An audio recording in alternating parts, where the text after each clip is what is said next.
What's up and welcome back to Rumor Has It Official. Let's get straight into talking about 90 Day Fiance The Other Way. This is season 1, episode 12, and the title of this episode is Baby Come Back. Starting off with Jenny and Sumit. So Sumit has been gone for a few days, so Jenny decides to venture out on her own. Jenny goes to an employment agency to try and get a job, not even knowing if she can work without a visa. The whole time, she tries to have a conversation to express what she needs because she can't speak the language. This whole scene was hilarious to me. She didn't understand the man. The man said he didn't understand her. But if you listen very closely, it was almost like some things you could pick from what he was saying, you could understand. But my thing is, she's going out there, you have the camera crew with her. You mean to tell me they didn't bring someone along to translate like they do for Paul and Karine? They've had several translators come out when he would have conversations with her parents and couldn't understand them and they didn't want to use the Google Translator app. And then there's that. She has a cell phone to use the Google Translator app. She's just going out there expecting people to understand her and expecting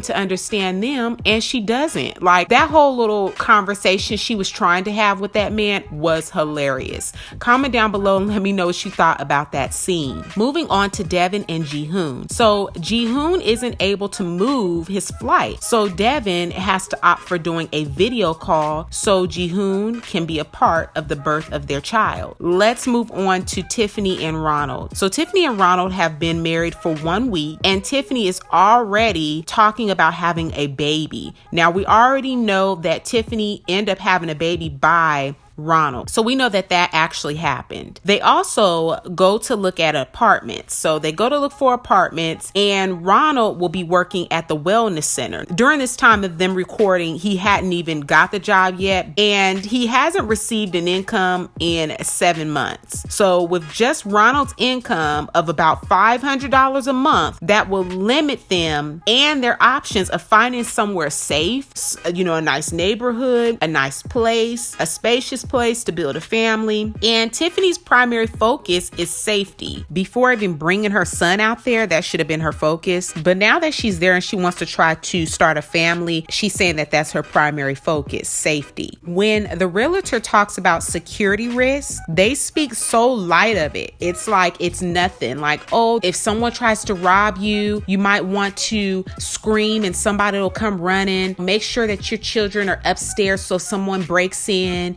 You have time to warn them and give them a signal. Like, it was really crazy. And if that didn't wake up a mother, then I don't know what would, because even just thinking about yourself, I'd be like, I'm out of here. I'm sorry you can't come over to the US, but this ain't gonna work out. She has already moved forward and married the man. So she has really put her and her son in a terrible space. This is just ridiculous. Let's move on to Paul and Karine. So Paul and Karine have moved into their new place. Paul says that he hasn't had any luck finding a job. Everyone that this man approached turned him away within seconds. So Paul and Karine started arguing once again, and then he decides to crawl into what seemed to be a doghouse or a chicken pen. You guys, when I tell you this dude is local, he's local. Okay, he is crazy. So he crawls into this chicken pen, and then Karine goes out and she's like,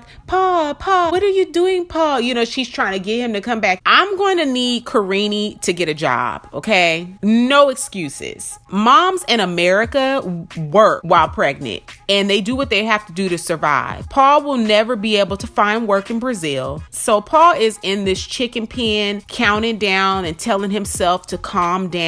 And when he crawls back out, they begin arguing again. So they just continue arguing. And he brings up Karine talking to other guys. This is getting old. But my thing is, like, while you're living in Brazil, she should have had a job. What is she doing? She's just dependent on him and getting frustrated with him. She's capable of getting a job. So what is the deal? Why is that not happening? She's just expecting Paul to take care of her because now she is carrying his child. But like I said, it's no excuses. I've seen mothers who are pregnant and they work. So I don't understand what her excuse is.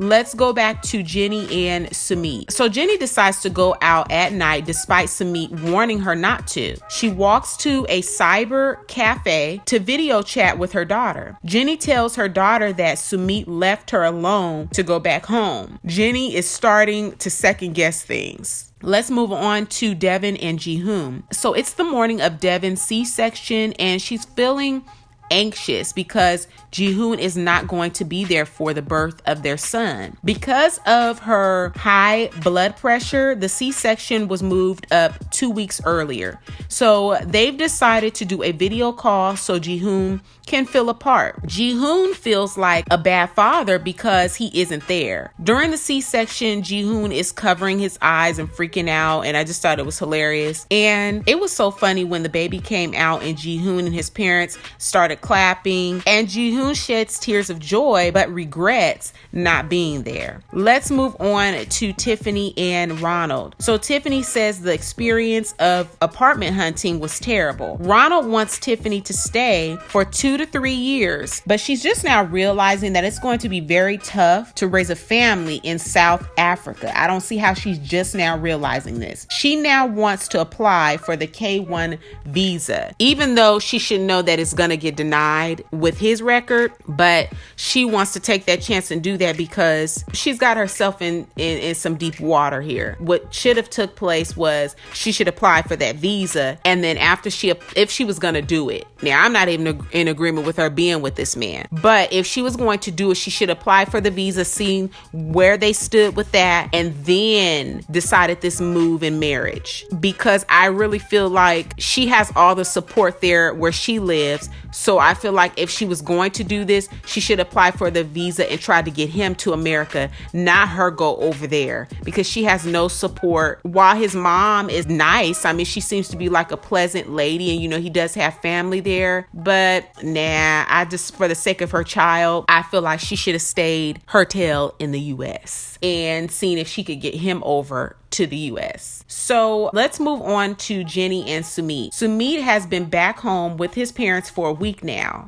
When Jenny tells him that she went out at night, Sumit is not happy and tells her it's not safe. Jenny says that she feels like a mistress just waiting at home for him to come back. I need to hear your thoughts in the comment section down below on 90 Day Fiance The Other Way. This is season 1, episode 12. The title of this episode was Baby Come Back. Don't forget to give this video a big thumbs up and share it with a friend who also loves watching 90 Day Fiance The Other Way. Don't forget to subscribe and hit the bell so you'll be notified on the next time that I make an upload. And I will catch you guys in the next video. Peace.